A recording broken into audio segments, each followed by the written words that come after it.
another chapter of A Treasure Discovery by LizzeXX. We're on chapter 19, which is the start of Bad Wolf episode, so let's just get right into this. And if you want to follow along, the chapter links for both fanfiction.net and archive are in the description below for you to pick and choose which one you want to follow along to. There's not really any difference, except archive has embedded image in some of the chapters. At least one chapter per episode. That made no sense, did it? So for each episode, which is 3 chapters, one of the chapters will have an image in it at the end of the chapter. Okay, that makes sense. Okay, let's just get right into this. So, chapter 19, Bad Wolf, Play or Die. The doctor was curled up inside a rather small room, almost like a cupboard, before it started spinning and spinning.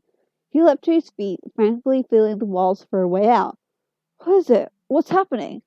Unexpectedly, he found a door and fell through it, landing flat on his face on the carpeted room of a brightly decorated house. Oh my God! A young woman called, rushing to his side. I don't believe it! Why'd they put you in there? They never said you were coming. He tried to pull himself up, very disorientated. But what happened? She helped steady him. Careful now. Oh. His legs gave way under him, and he fell back to the floor again. Oh, mind yourself. Oh, that's the trance mat. Scrambles your head. I was sick for days. He tried to push himself up, and she helped. You're right, he grunted, managing to remain standing this time. So, what's your name then, sweetheart? The doctor, I think, he replied, shaking his head, trying to clear it. I don't know. What happened? How? He looked at her, concerned. Got chosen, she told him, grinning, as though it explained everything. Chosen for what? You're a housemate. You're in the house. Isn't that brilliant? That's not fair, another man complained. They looked over to see a young man and a black woman standing by the purple sofa in front of the TV. We've got eviction in 5 minutes. I've been here for all 9 weeks. I followed the rules. I haven't had a single warning. And then he comes swatting in. They keep changing the rules. I'm going for Tess, I am. The other girl stated. You just watch me. I'm gonna paint the walls. The doctor looked around, completely bewildered, open mouth, his brow furrowed. Would the doctor please come to the diary room? A mechanical voice echoed. He looked up at the ceiling, as though trying to see where the voice came from, before turning around as something buzzed behind him. A silver door with a glowing eye on it swung open, waiting for him. He slowly walked over and went inside the diary room, plunking himself down on a modern red chair. You are live on channel 44,000. Please do not swear. He scoffed. You have got to be kidding me. Rose blinked blearily as she woke up on the floor of a dark room. What happened? A black man crouched down beside her, observing her. It's all right. It's the trance mat. Does your head in? She looked around, blinking. Get a bit of amnesia. What's your name? Rose, she said after a moment. But where's the doctor? Where's Angel? Just remember, do what the android says. Don't provoke it. The android's word is law. What do you mean, android? Like a robot? Positions, everyone. A woman with a clipboard called out. Thank you. Go on. He helped her to her feet. Hurry up. Steady, steady. She hung on to him for support, suddenly getting scared. I was travelling with the doctor, an angel, and a man called Captain Jack. The doctor wouldn't just leave me. Neither would Angel. Let's have a chat, the woman shouted. Positions.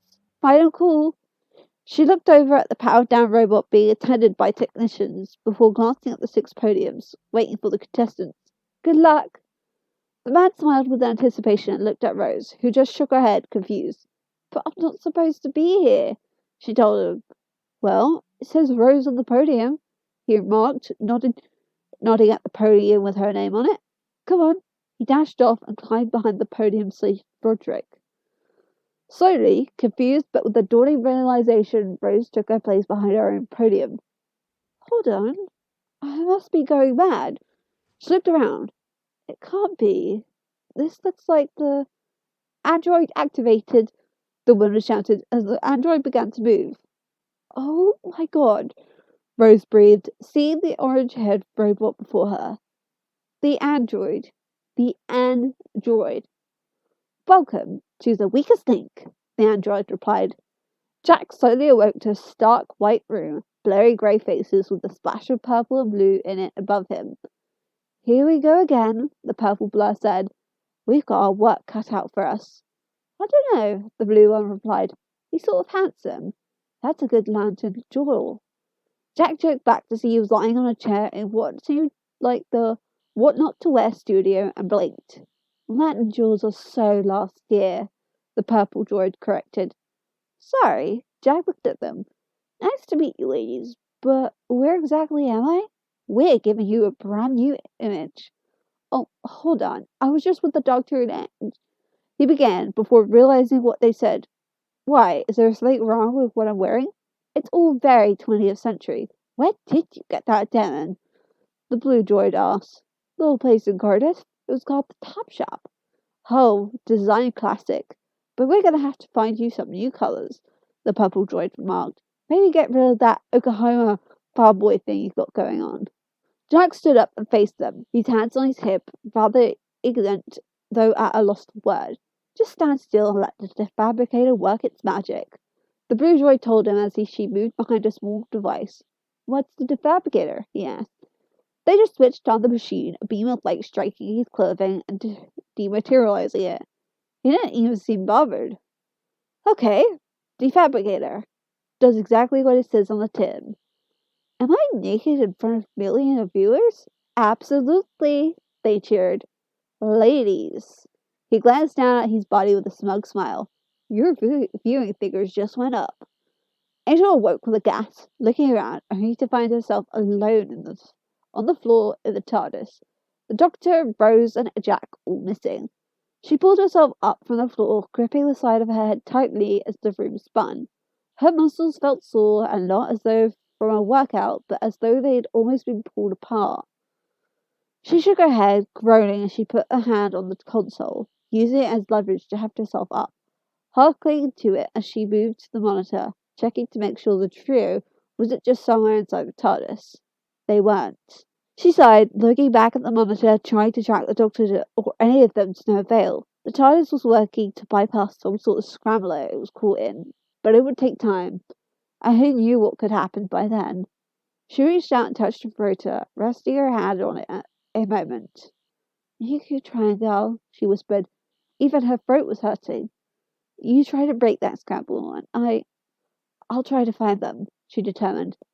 She turned and slowly walked over to the doors, staggering slightly as the muscles screamed in protest, but forcing herself on, just knowing that the others were in danger. She peeked out to see what she was in a small room before stepping out, shutting the doors behind her. She leaned back against the doors, bracing herself against them as she breathed heavily. Even that short walk had taken a lot out of her. She needed to gather her strength. She needed to find the Doctor. She closed her eyes, sensing for the Doctor, trying to feel the presence of another Time Lord. But whatever scrambler was out there was keeping her from sensing him, much like Van Statten's damper had done. She frowned, concentrating, trying her hardest to get a feeling that he always told her to trust in. The sonic buzzed as the Doctor tried to open a door. I can't open it, he remarked to the girl who had helped him. It's got a deadlock seal, she replied, ever since Big Brother 504 when they all walked out. There was no answer from the Doctor as he just walked across the room searching for other exits. You must remember that. What about this? He gestured to a mirror. Oh, that's exoglass. You need a nuclear bomb to get through. He scanned the edges. Don't tempt me. She leaned against the wall beside him, whispering, I know that you're not supposed to talk about the outside world, but you must have been watching. Do people like me? Linda with a Y, not Linda with an I. She got forcibly evicted because she damaged the camera. The Doctor died, not paying very much attention. Am I popular? I don't remember. Oh, but does that mean I'm nothing? Some people get this far just because they're insignificant. Doesn't anybody notice me? He looked at her properly now, almost pityingly. No, you're nice. You're sweet. Everybody thinks you're sweet. Oh, she breathed, a bit touched. Is that right? Is that what I am? She smiled to herself. Oh, no one's ever told me that before. Am I sweet? Really? Yeah, dead sweet. Thank you. He turned to one of the windows to see it was black. It's just a wall. Isn't there supposed to be a garden out there? He moved towards it as Linda followed. Don't be daft, she laughed. No one's got a garden anymore. Who's got a garden? She gasped, her eyes wide. Don't tell me you've got a garden. The doctor examined the wall. No, I've just got the TARDIS. He turned suddenly, eyes wide. I remember. That's the amnesia. So what happened? Where did they get you? We just left Raxacorical Valvatorius. Then we went to Kaito. That's right. Japan in 1336. And we only just escaped. We were together, we were laughing, and then there was this light. He chilled, recalling the light shining through the walls as everyone sucked into it. Angel reaching for him, he reaching for her as Jack tried to get to Rose before the light grew so bright it blocked everything out. This white light coming through the walls, and then he shook his head. And then I woke up here. Yeah, that's the transmat beam. That's how they picked their housemates. Oh, Linda with a Y. Sweet little Linda. He sighed, walking a few paces into the room. It's worse than that. I'm not just a passing traveller. No stupid little transmat gets inside my ship. That being was 50 million times more powerful, which means this isn't just a game. There's something else going on. He peered up at a camera. Well, here's the latest update from the Big Brother house. I'm getting out. I'm going to find my friends, and then I'm going to find you. He pointed straight at the camera, the threat evident. A male programmer watched the doctor, concerned, before approaching an Indian female programmer. Need a word? Hold on, let me finish this, she muttered, working on the weakest link. 19, 18, 17, 16, 15. The woman was with the clipboard counting down. Thank you, people. Transmitting in 12, 11, 10. Rose turned to Roderick, agitated. But I need to find the Just shut up and play the game, he snapped, pushing her back. Alright then. What the hell? I'm gonna play to win, she smiled as Roderick looked at her distractingly, clearly thinking she was mad. 3, and cue. The woman called. Let's play. The weakest link. The android began. Start the clock. Agrox. The name of which basic foodstuff is the anagram of the word beard. Bread. Agrox, a middle-aged man, answered. Correct. The android turned to the next person. A middle-aged woman. Fitch. In the pan-traffic calendar, which month goes after Hope? Is it Clavado? She asked. No, Pandoff. Rose, in maths, what is 258 minus 158? 100, she shouted, very pleased. Correct. Roderick, bank, he cut in. Which letter of the alphabet appears in the word dangle, but not in the word gland? E, he paused a bit, making sure. Correct. Clean. In Social Security, what D is the name of the payment given to Martian drones? Defaults? Colleen, a young brunette woman, replied. Correct. Rough. The Great Colbert Pyramid is built on the remains of which famous old Earth institute? Touchdown? Broth, a young man, stuttered. No, Torchwood. The android corrected as Rose laughed. Agrox. In language, all 5 examples of which type of letter appear in the word facious. Vowels, Agrox answered. Correct. Fitch. In biology, which blood cells contain iron? Iron. Red or white? White? She guessed as Rose giggled. No, red. Rose, in the Holovid series, Jupiter Rising, the Gravix is married to who? How should I know? Rose laughed at the absurdity of the situation. No, the correct answer is Lord Dreadful. Why is she laughing? The female programmer asked, watching Rose. Roderick, in maths, what is 9 squared? The android moved on. Oh my god, I don't think she knows. And I've got a housemate to appear out of nowhere. The male programmer leaned over her shoulder. I told you, it's like the game's running itself. Angel's eyes snapped open, her heart thudding in her chest as she could swear she just felt the doctor beside her. But he wasn't, and she knew what it meant, what it must mean. He was there. He was out there. Just through those doors ahead of her, somewhere. She pushed off the TARDIS and walked over to the doors to the room, peering through them to find quite a few people working at the control room of Satellite 5. Alive this time. More of them. The room larger, with more monitors, less used. She watched them closely, making sure their attention was directed at the screens, before slipping back out the doors and creeping along the wall to the lift in the back. She paused, hearing the doctor's voice coming from somewhere. She looked over to see a screen with the doctor on it, poking around some sort of house. She'd only a moment considered that before the lift arrived, and she got in quickly. But just before the doors closed, straight ahead of her, she saw a pale woman standing on a small platform, tubes connected to her, staring right back at her with unseeing eyes. Jack stood, admiring himself in the mirror, flexing his muscles, wearing leather trousers and a white tank. It's the boutonniere look, the purple droid remarked. Little dash of pirate, just a tweak of President Schwarzenegger. Nah, not sure about the vest. He looked down. What about a little blue collar to lift it? Absolutely not, the blue droid cut in. Never wear black with color. It makes the color look cheap and the black look boring. Now, let's talk jackets. Kinda like this one, the first one. No, that's a bit too much Hell Angel. I think I like the shorter one. He shrugged into it in front of the mirror. Look, waist length, nice and slimming, shows off the bum. She patted his bum as he turned to her. Works for me. Once we got an outfit, we can look at the face, the purple droid called. Have you thought about cosmetic surgery? Well, I consider it, yeah. A little lift around the eyes, tighten up the jawline. What do you think? He placed his hands on the blue droid's plastic breast flirtatiously. He's back to the purple one. Oh, let's have a bit more ambition. The purple droid pulled a cap off her forearm to reveal a chainsaw underneath. Let's do something cutting edge. So, Rose, the android faced her. What do you actually do? I just travel a bit, she said, light-hearted, almost even relaxed. Bit of a tourist, I suppose? Another way of saying unemployed. No. Have you got a job? Well, not really, no, but then you are unemployed, and yet you still got enough money to buy preoxide. Why Fitch? Rose glanced down at her board where she voted to cast off Fitch. I think she got a few of the questions wrong. Fitch stared at the ground, tears running down her face. That's all. Oh, you know all about that. Well, yeah, but I can't vote for myself, so it had to be Fitch. Rose reasoned, growing a bit tense and worried when Fitch started sobbing. I'm sorry, that's the game. That's how it works. I had to vote for someone. Fitch ignored her and turned to the android, pleading. Let me try again. It was the lights and everything. I couldn't think. In fact, with 3 answers wrong, Broth was the weakest link in that round. But it's the vote that counts.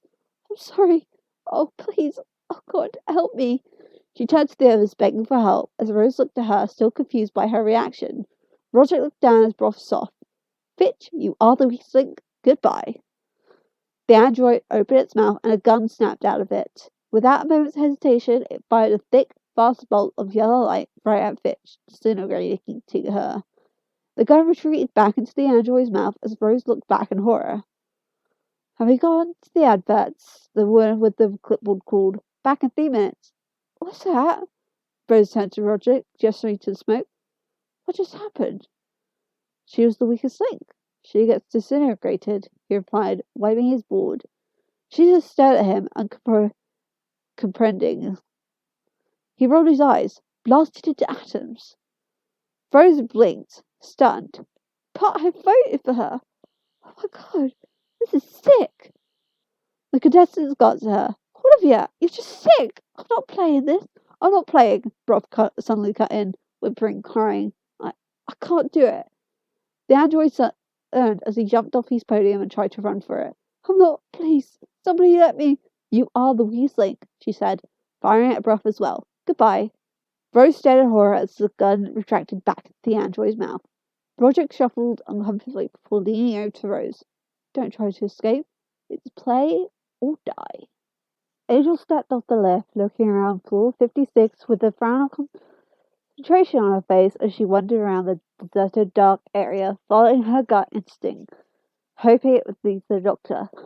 She stopped in the middle, a sudden feeling of unease entering her as she stumbled back, nearly tripping over a box of what seemed to be supplies by the wall. She looked back at her eyes widening at the logo on the box. Bad Wolf Corp. Bad Wolf again. Rose had told her at the time she and the doctor had encountered those words before they found her in the museum. How it had been in London, in Platform 1, with Gwyneth. London again? That was not a good sign at all, and her stomach twisted painfully in knots at what it could mean. She quickly turned around across the floor. She had to find the doctor, Rose, and Jack, and she had to find them now. Linda and the other two housemates sat on the sofa before the TV as the doctor worked on summoning one of the doors.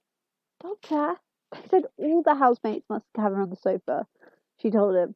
You've got to. Busy getting out, thanks. He waved her off. But if you don't obey, then all the housemates get punished.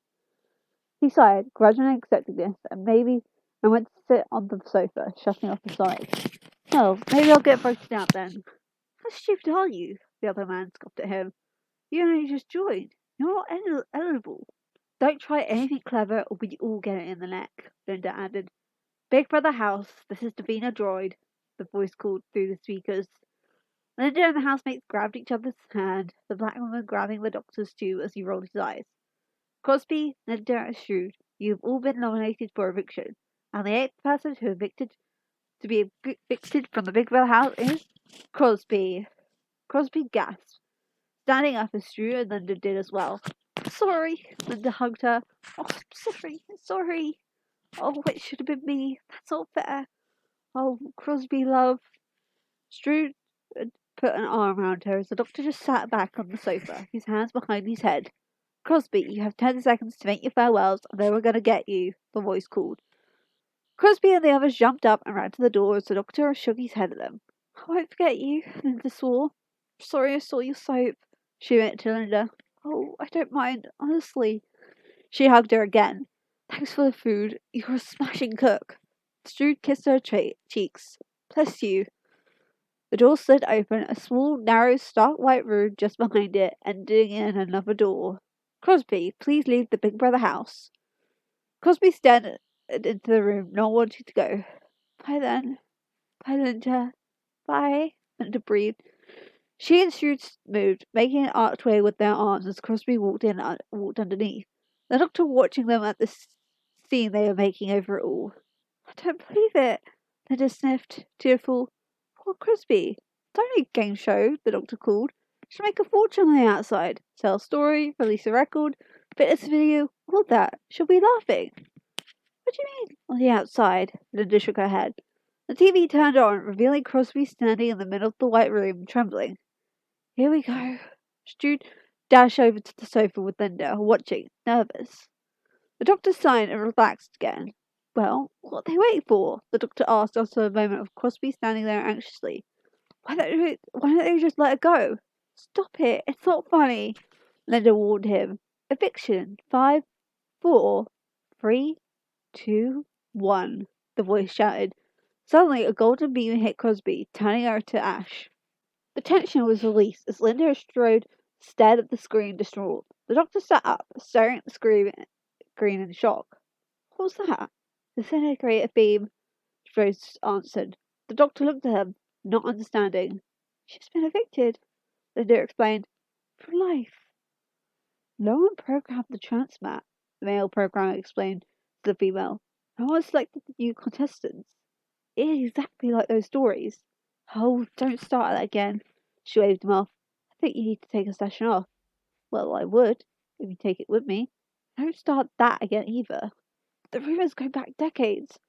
Say that something's been hidden up here, underneath the transmissions. But the controller would know. She watches everything. Maybe she just can't see it. Gotta allow for human error. Oh, that's your problem then. She leaned over and whispered to him. I don't think she's been human for years. They smiled and looked to the other end of the room where the controller was wired up to the computers. Deathly white, tubes in her, muttering under her breath, monitoring and controlling all the transmissions. 18, 19, 20, 21, 22, 23, transmit, she mumbled. The doctor paced around the house. Are you insane? You just got to step right into the disintegrator. Is it that important, getting your face on the telly? Is it worth dying for? Linda stood up. You're talking like we've got a choice.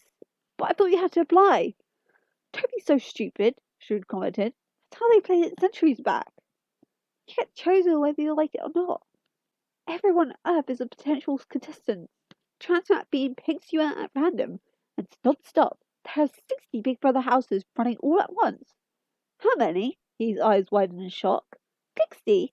They've had to cut back, Jude remarked, regretful. It's not what it was. It's a charnel house. What about the winners? What do they get? They get to live, Linda shrugged. Is that it? Well, isn't that enough?